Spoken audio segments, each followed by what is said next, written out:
Every single second counts in a school shooting situation, but police response times in these types of emergencies can exceed 10 minutes. Every second the responders are not in the area, lives are put in danger. Teachers need to be trained and allowed to carry tools for defense, both lethal and non-lethal, helping to protect themselves and other students in a lockdown. As a student, I have had to participate in school-wide lockdowns and drills throughout my entire life in school. The realization of how exposed we are in school and that constant stress inspired me to investigate strategies for school safety, wanting to increase security for all schools. Through this speech, I will discuss how schools are vulnerable due to them being prime targets and slow police response times. Next, I will propose the solution and show how this change can create a safer learning environment for all. Here I have a graph of the ALICE training, which is what we use in my own school to respond in these types of situations.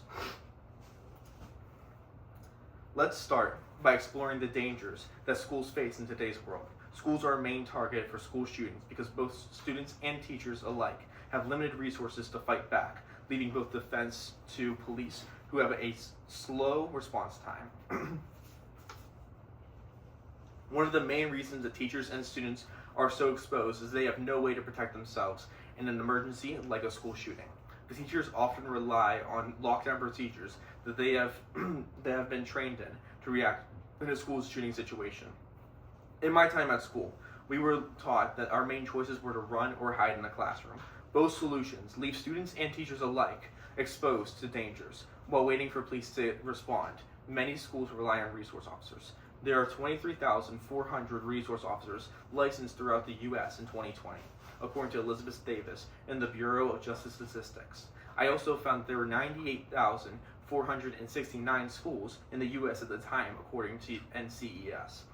This leaves only about 25% of schools in America with one resource officer to respond while waiting for police to come.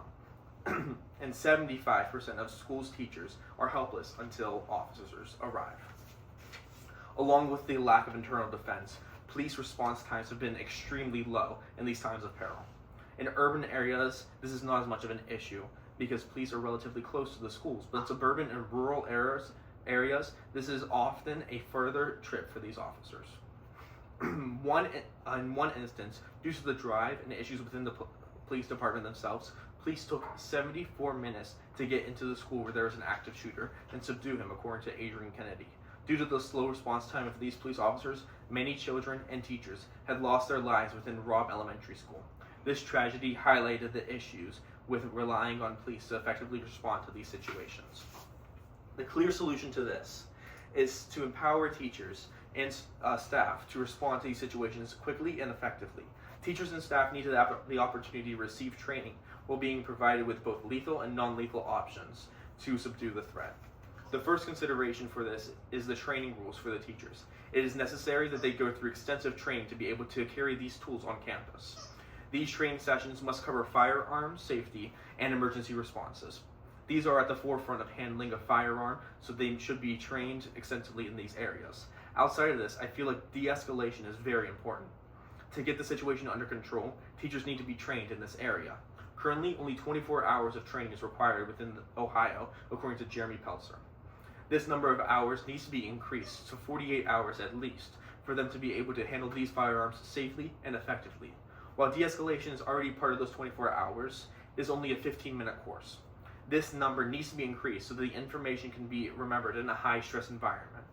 To be able to participate in this, teachers will of course have to go through extensive screening prior to ensure that they are fit to be able to handle the responsibility of handling a firearm in these emergency situations.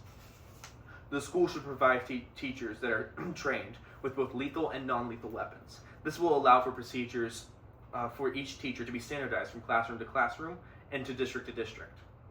According to the marksman, the best non-lethal weapons to use are pepper ball guns, tasers, and spray.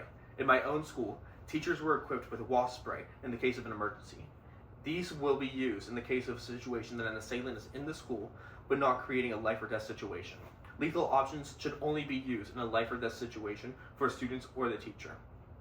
If these tools are standardized, then officers will be able to know what to expect when entering these situations. Now let's imagine a situation where this type of policy is in place and one where it is not.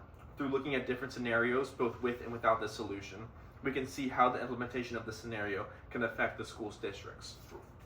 First, let's look at the first example, where teachers are trained and able to effectively use these tools to their defense. An assailant enters the school carrying some type of firearm and walks down the hallway, firing and enters a classroom.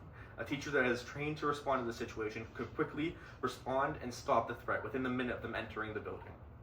This would save the lives of many children and staff. Currently, a situation can be dealt with like this in Ohio due to the Ohio Safety Bill, according to Mennigan and Henry. This decision has been open for the school board to be able to decide if they want teachers to have this ability or not.